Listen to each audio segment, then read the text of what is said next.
네, 안녕하십니까. 더불어민주당 국민소통위원회 3월 20일 목요일 민주파출소 현황 및 대응 브리핑 드리겠습니다. 오늘 국민소통위원장 전영기 의원님 함께하셨습니다. 허위조작정보감시단장 김동아 의원님도 함께하셨습니다. 민주파출소 방문 및 제보 현황을 말씀드리겠습니다. 3월 20일 9시 기준으로 전일 678명이 방문했고 263건의 제보가 접수됐습니다. 매체별로 네이버가 44.11%로 제일 높은 수치를 기록했고 유튜브는 15.59%, SNS는 14.07%, 커뮤니티가 4.56%로 제보되었습니다. 문영배 헌법재판관 등 가족에 대한 신상 털기를 통해 개인정보를 유포하고 사이버 폭력을 유도하는 정황이 제보되었습니다. 3월 19일 오전 11시 53분 한 온라인 커뮤니티에서는 땡땡 형배 여동생 지원이라는 제목으로 문영배 헌법재판관의 여동생으로 추정되는 인물의 개인 SNS가 공개되었습니다. 해당 게시물에는 문영배 재판관의 가족 이름이 포함된 2009년 경남도민일보 부음기사와 이를 통해 찾은 것으로 보이는 가족들의 개인 SNS 계정이 함께 게시되었습니다. 이는 단순한 비방을 넘어 헌법재판관 가족의 개인정보를 유포하고 사이버 폭력을 조장하는 심각한 행위로 향후 실제 범죄로 이어질 가능성도 우려되는 상황입니다. 해당 글은 약 1시간 뒤에 삭제되었지만 민주파출소는 이미 증거 자료를 확보했으며 이에 대한 대응을 하겠습니다. 또한 3월 17일에는 땡땡 헌법재판관 집주소 수배 요청이라는 글이 게시된 데 이어 3월 19일에는 신남성연대 네이버 카페를 통해 문영배 재판관의 차량 번호와 집주소가 공개되는 일이 발생했습니다. 이러한 행동은 실제 범죄로 이어질 가능성이 큰 만큼 경찰의 신속한 대응이 필요해 보입니다. 정정미 헌법재판관에 대해 중국과 연관짓는 허위 사실이 유포되고 있습니다. 3월 19일 라이트 테라스 네이버 카페에서는 정 재판관의 발음을 문제 삼으며 발음이 너무 조선족 북한스럽다 등의 내용이 담긴 게시물이 올라왔습니다.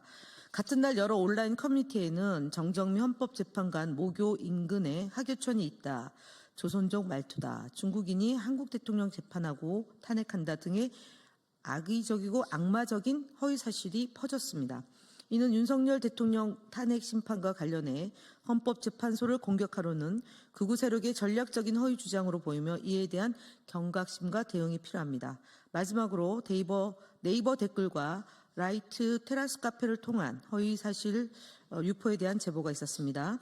3월 19일 네이버 뉴스 댓글에는 더불어민주당 권리당원 가반수가 존비속 살인범, 더불어민주당 여아 강간 살인과 인육 파티 사건부터 보도해라 등 비방과 허위 사실이 담긴 글들이 다수 게시되었습니다.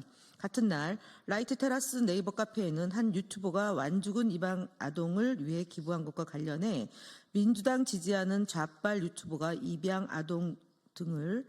아동들을 왜 기부할까요? 전 왜 장기 매매랑 하늘이가 기억날까요? 등 정말 어처구니 없는 허위사실과 음모론적 내용이 퍼졌습니다. 현재 네이버를 중심으로 허위사실 유포가 급증하고 있으며 이에 따라 민주파출소는 네이버에서 신고된 허위사실 및 비방 게시물을 집중적으로 조사할 예정입니다. 다음으로 주요 대응 현황과 관련해서 김동아 의원이 브리핑하겠습니다.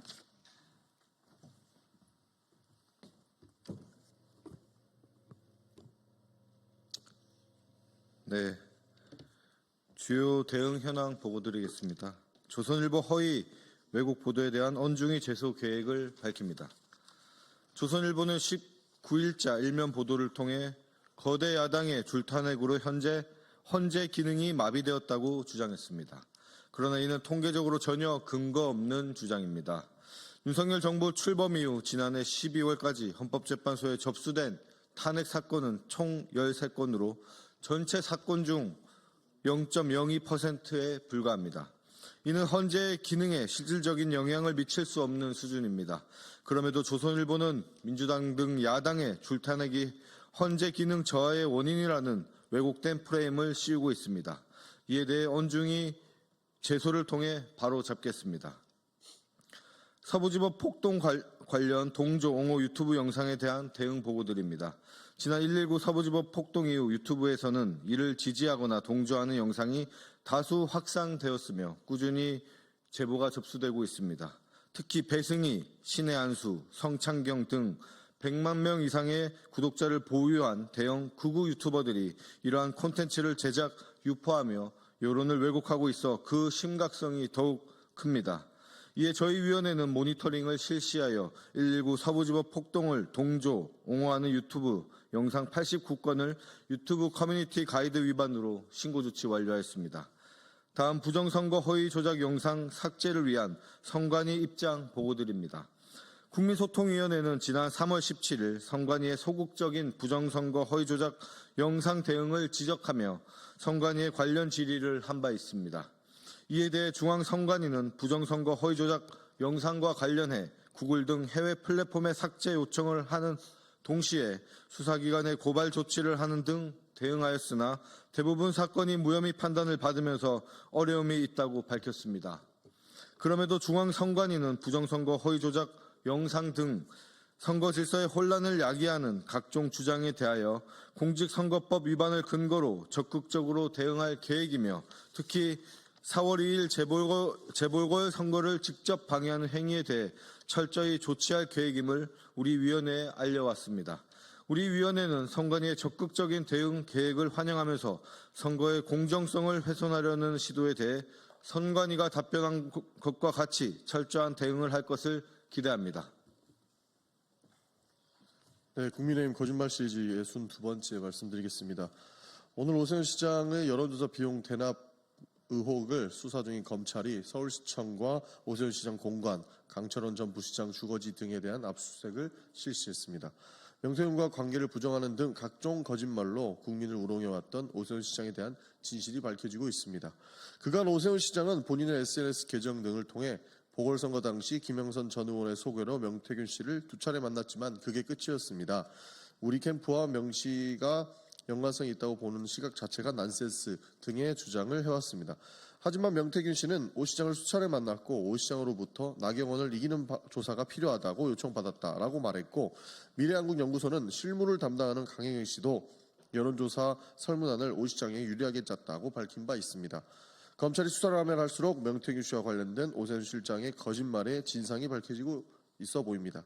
국민을 기만한 오세훈 시장은 법의 철저한 심판을 받아 마땅할 것입니다. 국민의힘 거짓말 시리즈 63번째 바로 말씀드리겠습니다.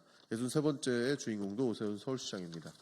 오세훈 서울시장은 지난 1월 규제 풀업 인생 살리기 대토론회에서 부동산이 오히려 지나치게 하향 추세를 계속 보일 가능성도 있어 폐지 검토, 당연히 풀어야 한다, 재산 행사를 임시적으로 막아놓은 것 등의 주장을 했고 실제 서울시는 6월 12일 강남권 일부 지역을 토지 거래 허가 구역에서 해지했습니다. 하지만 해제 이후 강남 지역 집값이 폭등하기 시작했고 결국 35일 만에 정부와 서울시가 강남 3구 및 용산구 아파트 전체를 토제 구역으로 확대 지정했습니다. 오세훈 시장의 무능한 거짓, 예측, 얼빠진 행정으로 정부와 서울시의 정책 신뢰도가 완전히 무너졌고 서울 부동산 시장이 변동성만 대폭 커졌습니다. 피해는 온전히 서울 시민의 몫입니다. 오세훈 시장의 사과만으로 끝날 일이 아닙니다. 시장 왜곡이나 집값 폭등으로 인한 사회적 비용 증가가 예상될 때 정부가 적극적인 개입을 할 필요가 있음에도 개인의 재산권 행사만 중시하는 잘못된 가치관을 드러냈을 때부터 정책 실패는 예정돼 있던 것입니다. 오세훈 시장의 잘못된 인식과 정책으로 서울 시민이 피해보는 일이 다시는 없어야 할 것입니다. 이상입니다.